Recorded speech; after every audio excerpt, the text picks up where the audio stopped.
কাল কেমতের ময়দানি নূরে তুই পরা উঠাইও আউদে কাউসার তুই পান করাইয়া দিও। চট্টগ্রামের আমিন শিল্প এলাকায় মহান স্বাধীনতার ঘোষক শহীদ রাষ্ট্রপতি জিয়াউর রহমান এবং সাবেক প্রধানমন্ত্রী দেশনেত্রী বেগম খালেদা জিয়ার কনিষ্ঠ পুত্র ক্রীড়া ব্যক্তিত্ব আরাফাত রহমান কোকোর ১০ম মৃত্যুবার্ষিকী উপলক্ষে আরাফাত রহমান কোকো স্মৃতি সংসদের দোয়া মাহফিল অনুষ্ঠিত হয়েছে।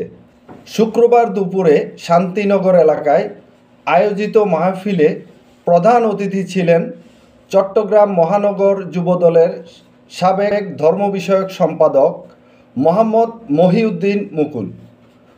অনুষ্ঠানে অন্যান্যদের মধ্যে আমিন শিল্পাঞ্চল ৪৩ নং সাংগঠনিক ওয়ার্ড যুবদলের যুগ্ম আহ্বায়ক বেলাল হোসেন হামজা, মোহাম্মদ হানিফ, পাঁচলাইশ থানা যুবদল নেতা আলতাফুল বারী, শান্তিনগর ইউনিট যুবদলের সাবেক সভাপতি মোহাম্মদ কামাল, এছাড়া মোহাম্মদ শহীদ, মোহাম্মদ জিয়া, আলম, বাসির, পারভেজ, আরিফ, তুহিন, মামুন, ইব্রাহিম, বাবু, মোবারক, হৃদয়, ইমন সহ আরও অনেকে উপস্থিত ছিলেন।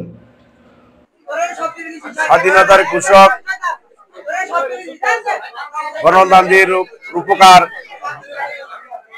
শহীদ প্রেসিডেন্ট জিয়াউর রহমানের ঘনিষ্ঠ ছেলে, ছোট ছেলে জনাব আরাফাত রহমান কুকুর ১০তম আজকের মৃত্যুবার্ষিক আমরা শান্তিনগর আরাফাত রহমান কুকুর স্মৃতি সংসদ উদ্যোগে আজকে আমরা এই মিলাদ মাহফিলের আয়োজন করেছি। আপনারা জানেন এই আরাফাত রহমান কুকু উনি খুব সাদা সিধা মানুষ ছিলেন এবং সাদা মনের মানুষ ছিলেন। উনি ক্রীড়াবিদ ছিলেন। উনি খেলাধুলাকে বেশি পছন্দ করতেন, ক্রিকেট এবং ফুটবলকে উনি খুব পছন্দ করতেন, যার কারণে আজকে আমাদের আরাফাত রহমান কুকু স্মৃতি সংসদের উদ্যোগে এই টুর্নামেন্ট খেলা হচ্ছে, টুর্নামেন্ট ছাড়া হচ্ছে। তা আমরাও শান্তিনগরের উদ্যোগে একটি টুর্নামেন্টের আয়োজন করব আরাফাত রহমান কুকু স্মৃতি সংসদের উদ্যোগে।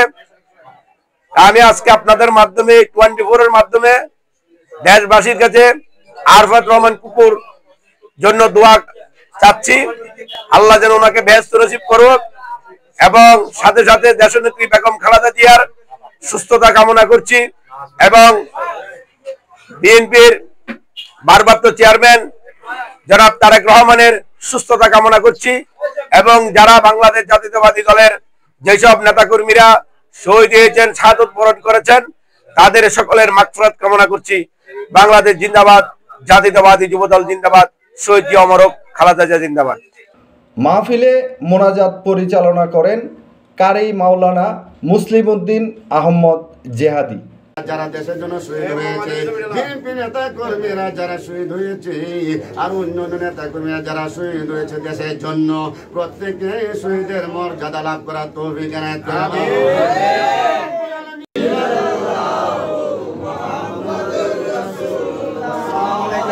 ইকবাল হোসেন, প্রগতি 24 টিভি।